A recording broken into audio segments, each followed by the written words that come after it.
Hello everyone, welcome to Punjab success mantra. आज के lecture में हम 10 एमसीक्यूज देखेंगे रिलेटेड टू साइंस। आज का जो लेक्चर बेस्ड रहेगा it is purely on factual knowledge. अब देखिए, आपके पीसीएस में कई बार क्वेश्चंस बहुत इजी होते हैं, बहुत ही फैक्चुअल होते हैं, तो अगर एक क्वेश्चन भी उनमें से आ जाता है तो it is beneficial for you. So let's start. उससे जाने से पहले आप कुछ हमारे फ्री इनिशिएटिव्स देख सकते हैं। फॉर एग्जांपल, आपसे करंट अफेयर्स डिस्कस किए जाते हैं 10:15, daily current affairs issue for PCS 12, ऐसे ही 10 MCQs 2 PM, one liner GK जो आपसे डिस्कस की जाती है दैट इज एट 3 पीएम, ऐसे ही daily 10 MCQs for Punjab PPSC और PSSSB के जो भी एग्जाम्स हैं, जो भी रिलेटेड एग्जाम्स हैं, उनके लिए आपकी सीरीज चल रही है। So let's start. पहला क्वेश्चन देखिए, which of the following is most needed to digest food in the stomach. अब आपसे पूछा गया है कि स्टमक में डाइजेशन के लिए सबसे ज्यादा मोस्ट नीडेड क्या है। ए वाटर, बी मिनरल, सी एंजाइम और is it D air. So video को पॉज कीजिए और अपना आंसर मार्क कीजिए। So answer for this particular question is water. अब देखिए, यहाँ पर आपको कंफ्यूजन क्या हो सकती है। देखिए, मिनरल और एयर को तो आप सिंपली एलिमिनेट कर सकते हैं। कंफ्यूजन कहाँ हो सकती है, that is in water and enzyme. देखिए, एंजाइम यहाँ पर हम जो यूज करते हैं, अगर हम स्टमक की बात करते हैं, जनरली यहाँ पर आपसे पेप्सिन सिक्रीट किया जाता है। अगर हम स्टमक की बात करते हैं तो स्टमक में ब्रेकडाउन किसका होता है, प्रोटीन का होता है।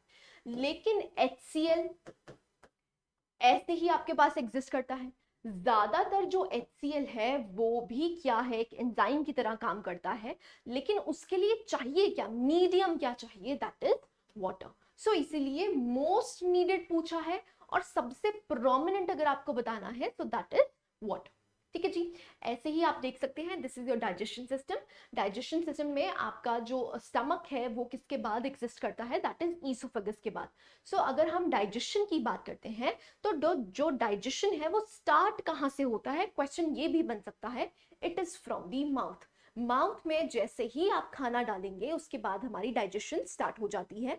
अगर हम माउथ में डालेंगे तो सबसे पहले आपको कौन सा एंजाइम देखने को मिलता है, दैट इज सलाइवरी अमाइलेज, जो कि सिक्रीट कहाँ से होता है, दैट इज सलाइवरी ग्लैंड्स। उसके बाद खाना कहाँ जाता है, that is into the oesophagus. उसके बाद स्टमक में, स्टमक के बाद स्मॉल इंटेस्टाइन्स में, एंड स्मॉल इंटेस्टाइन्स के बाद that is large intestines.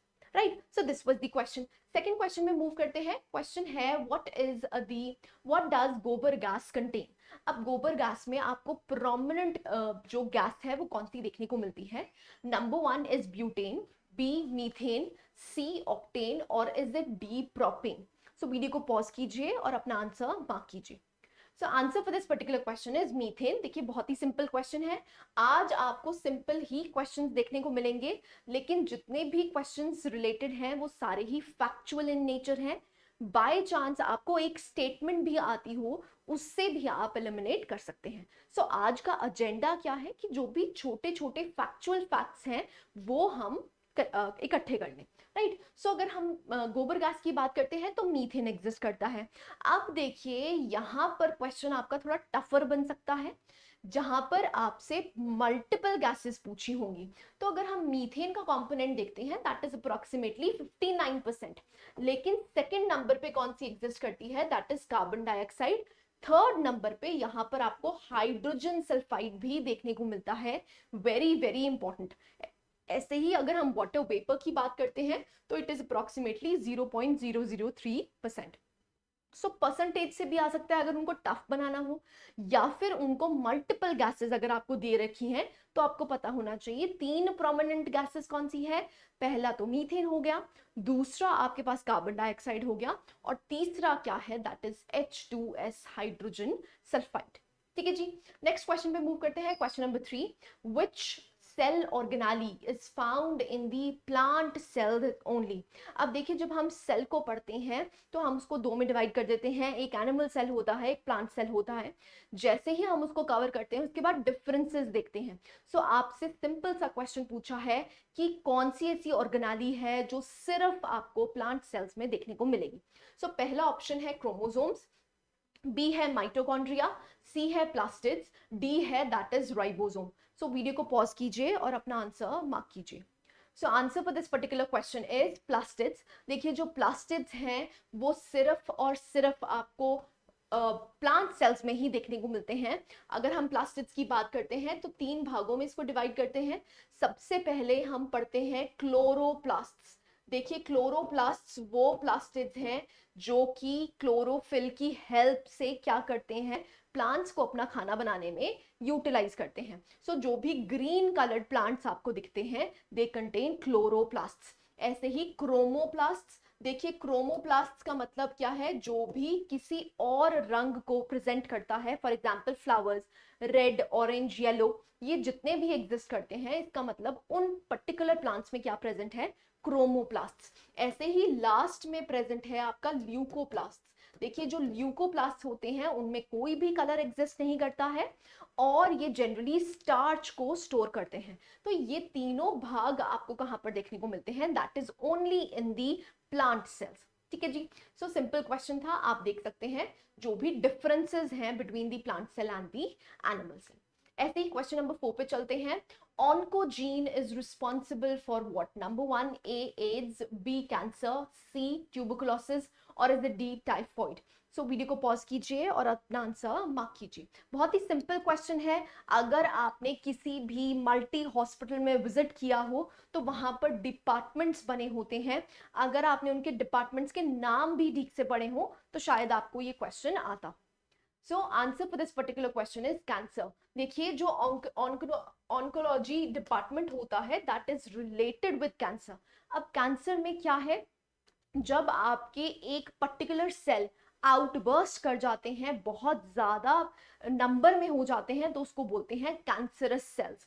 So cancer is related to oncogene. ठीक है जी। ऐसे ही क्वेश्चन नंबर 5 पे चलते हैं।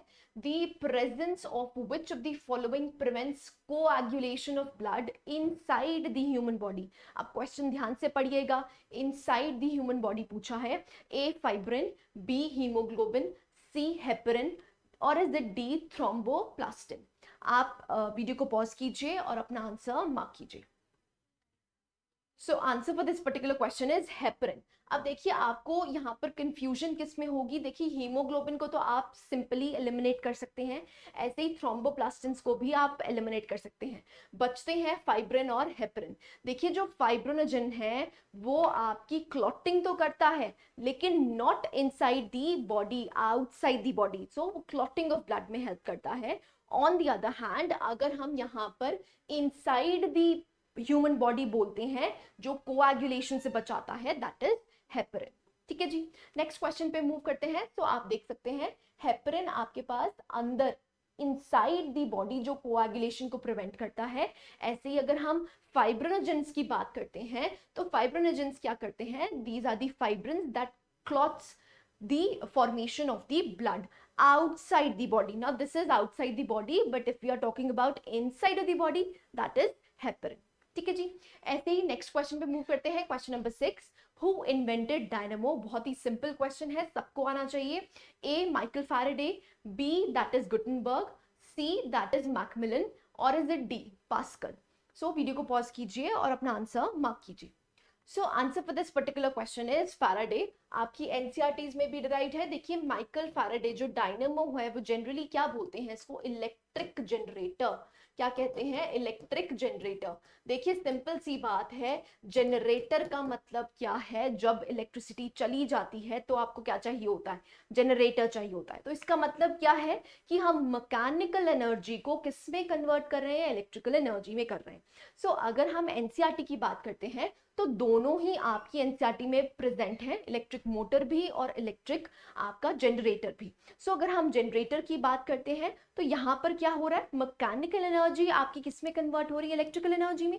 ऑन द अदर हैंड अगर हम मोटर की बात करते हैं तो बिल्कुल रिवर्स है, यहाँ पर इलेक्ट्रिकल एनर्जी आपकी किस में जनरेट हो रही है, दैट इज मैकेनिकल एनर्जी में। सो अगर हम प्रिंसिपल की बात करते हैं, जो इलेक्ट्रिक मोटर है वो किस प्रिंसिपल पे काम करता है, that the current carrying conductor when placed in magnetic field experiences a force. On the other hand अगर हम इलेक्ट्रिक जनरेटर की बात करते हैं तो ये किस प्रिंसिपल पे काम करता है, इलेक्ट्रोमैग्नेटिक इंडक्शन। ठीक है जी। आई होप यहां तक क्लैरिटी है। नेक्स्ट क्वेश्चन पे मूव करते हैं। क्वेश्चन नंबर 7, कौन सा दिन ऑब्जर्व किया जाता है as the national science day? Again a very factual question, but ये क्यों लिया गया है कि आपको एटलीस्ट 2022 की थीम पता चल सके नेशनल साइंस डे की। ठीक है, सो पहला है 28 फरवरी, बी 8 मार्च, सी 1 दिसंबर, और is it D 10 January? So video को पॉज कीजिए और अपना आंसर मार्क कीजिए। Okay, so answer for this particular question is 28 फरवरी। अब 28 फरवरी हम ऑब्जर्व किसकी उसके लिए करते हैं? That is Raman. So CV Raman जो एग्जिस्ट करते थे, और उन्होंने कौन सा इफेक्ट दिया था? दी रमन इफेक्ट। सो ये सेलिब्रेट किया जाता है एवरी ईयर एट 28 फरवरी। और यहाँ की थीम क्या है, ये इंपॉर्टेंट क्वेश्चन बन जाता है। That is integrated approach in science and technology for a sustainable future. So science and technology को यूटिलाइज करना है for a sustainable future. So this is 28 February. Next चलते हैं question number 8। Acid rain is caused by the pollution of the environment by which of the gases? A. Carbon dioxide and nitrogen. B. Carbon monoxide and carbon dioxide. C. That is ozone and carbon oxide. ऐसे ही D exist करता है nitrous oxide and sulfur dioxide। बहुत ही easy question है, NCERTs में पूछा गया है। UPSC का भी जो 2021 का एग्जाम हुआ, सॉरी 2022 का एग्जाम हुआ था, उसमें भी पूछा गया है। सो इसीलिए ये क्वेश्चन इंपॉर्टेंट हो जाता है। सो वीडियो को पॉज कीजिए और अपना आंसर मार्क कीजिए। So answer for this particular question comes out to be nitrous oxide and sulphur oxide. Sulphur dioxide, देखिए जो भी आपके इंडस्ट्रीज से एमिशंस होती हैं नाइट्रस ऑक्साइड या फिर नाइट्रोजन डाइऑक्साइड की, ऐसे ही सल्फर डाइऑक्साइड जो एमिट की जाती हैं बाय द गैसेस, वो जब आपकी क्लाउड फॉर्मेशन करती हैं, उसकी वजह से क्या होता है, जब भी पानी के साथ ये रिएक्ट करती हैं तो क्या बना लेती हैं? नाइट्रिक एसिड और sulphuric acid. Now these acids जब ये पानी में मिक्स हो जाते हैं, रेन में मिक्स हो जाते हैं, उसी रेन को कहा जाता है दी एसिड रेन। ठीक है जी। Last question, sorry question number 9, that is velocity of the light is maximum in a diamond, B water, C vacuum, और is the D hydrogen? So video को पॉज कीजिए और अपना आंसर मार्क कीजिए। Okay, simple question है। सबसे ज्यादा आपको वेलोसिटी ऑफ लाइट कहाँ पर देखने को मिलती है? That is in vacuum. So आप देख सकते हैं, अगर हम वाटर की बात करते हैं, देखो वैक्यूम में आपको सबसे ज्यादा स्पीड देखने को मिल रही है, वाटर में नेक्स्ट होगा, ग्लास में नेक्स्ट होगा, और डायमंड में अराउंड आपका 77,600 माइल्स पर सेकेंड देखने को मिलता है। सो अगर हम मैक्सिमम स्पीड की बात करते हैं तो कहाँ पर देखने को मिलता है? That is in vacuum. ठीक है जी, आई होप यहाँ तक क्लैरिटी है। नेक्स्ट क्वेश्चन पे मूव करते हैं, last question for the day.